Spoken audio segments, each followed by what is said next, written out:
Hello, everyone. Welcome back to Professor Brant's Nitty-Gritty Spanish lessons. And today we're talking about quick rules for accent marks in Spanish.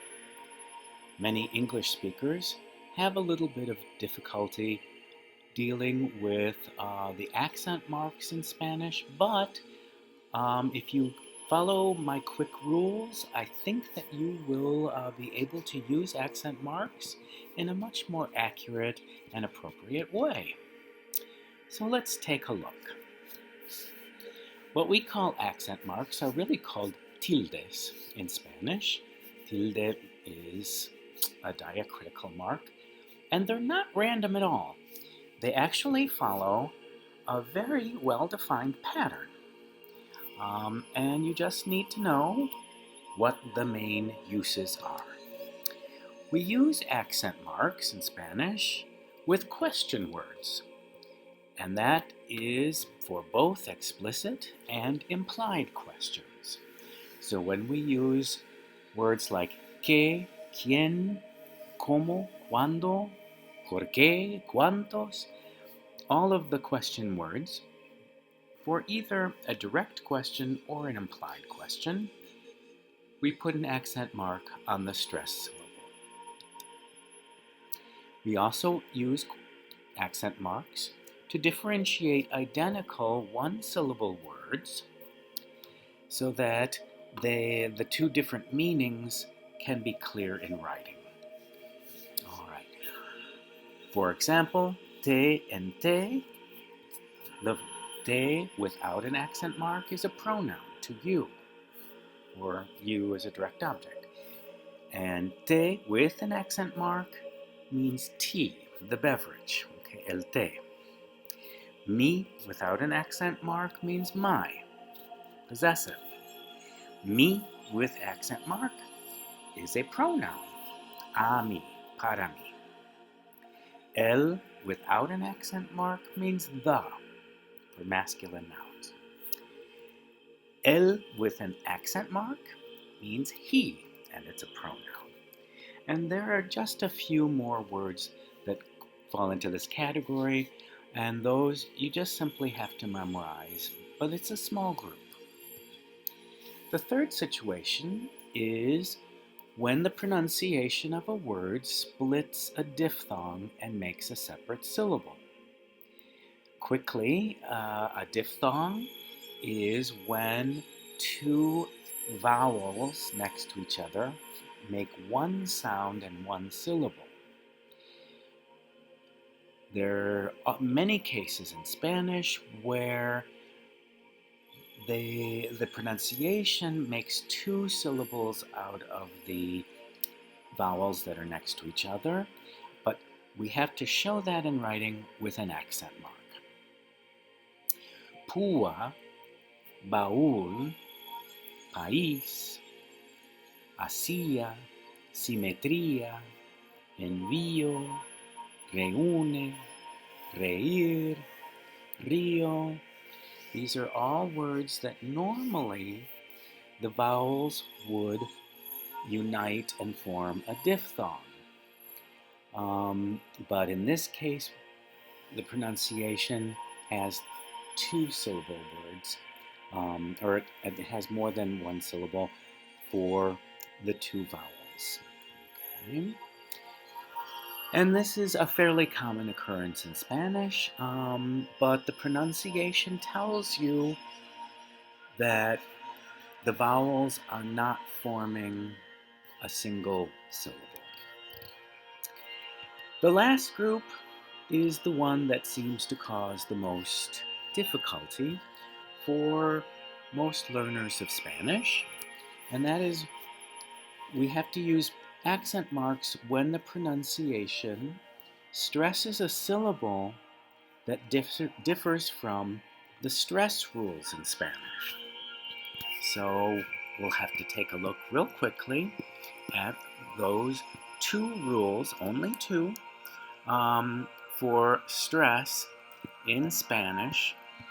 The first is words that end with a vowel N, or S should have the voice stress on the next to last syllable.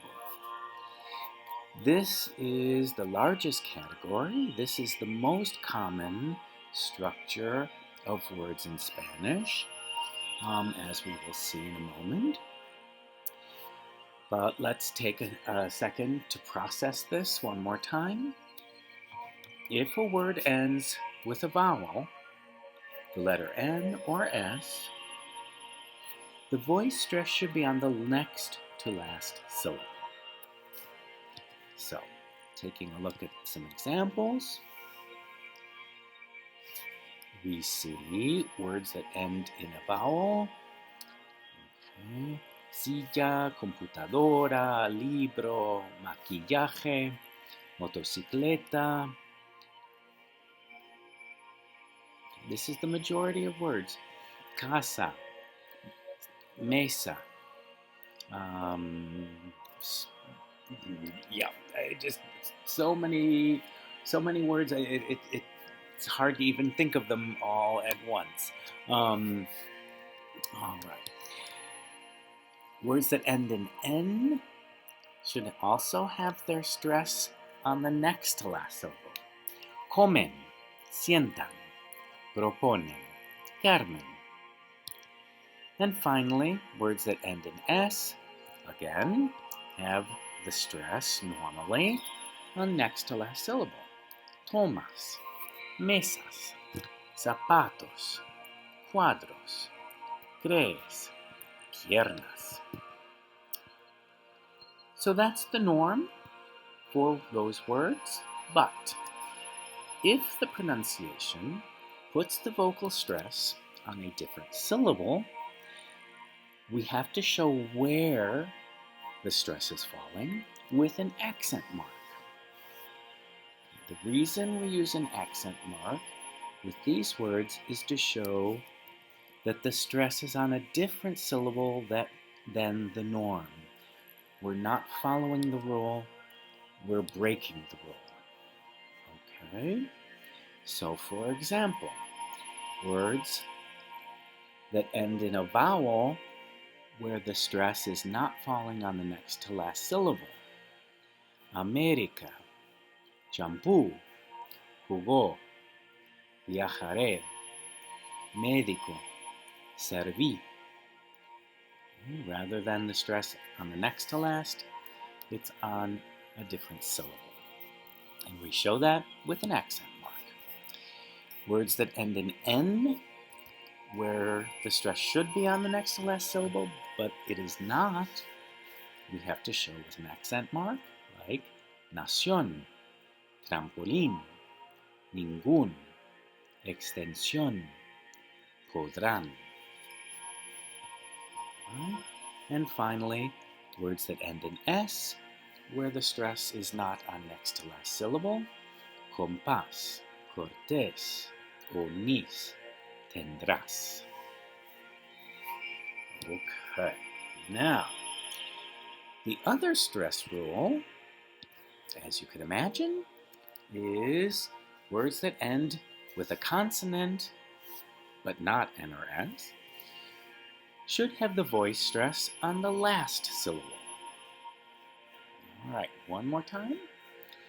Words that end with a consonant, but not N or S, should have the voice stress on the last syllable. That's the norm for this. That's the stress rule norm for words that end in consonants, not N or S.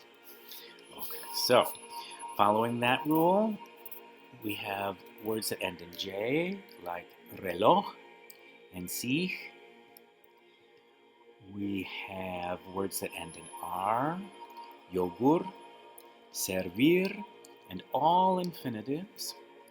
They all end in R. Preliminar, circular. Words that end in D, ciudad, actitud, escribir, libertad, Valladolid. Words that end in Z, nariz, capaz, avestruz, escasez, Badajoz, niñez. And if you pronounce Z with the peninsular Castilian accent, and you pronounce Z like th, it makes no difference. Nariz, capaz, avestruz. And finally, el, general, coronel, pastoril, total, especial. So these are all words that follow the stress rule for words that end in a consonant not N or S. Again, if the pronunciation puts the vocal stress on a different syllable, you must show where with an accent mark. Exactly the same as we saw before, and the accent mark is showing that the stress rule is being broken. Okay? So for example, cuellar, almíbar, the stress should fall on the final syllable, but it doesn't, so we use an accent mark. All right? Z, Lapis, Fernandez, Alvarez. The stress is not falling on the final syllable, and we're breaking the rule, so we need an accent mark. And then last, letter L, fácil, difícil, hostil, fértil, aníbal. And that is the basics of accent marks in Spanish. So to resume, or to summarize, we use accent marks on question words. We use accent marks on words where we break up a diphthong and we create 2 syllables instead of 1. We use accent marks for identical 1-syllable words like si and si, me, te. And then lastly, we use accent marks to show where the stress is falling when we break the 2 stress rules. I hope this has been helpful, and I look forward to hearing and seeing you again. And as always, thanks for watching. I appreciate it.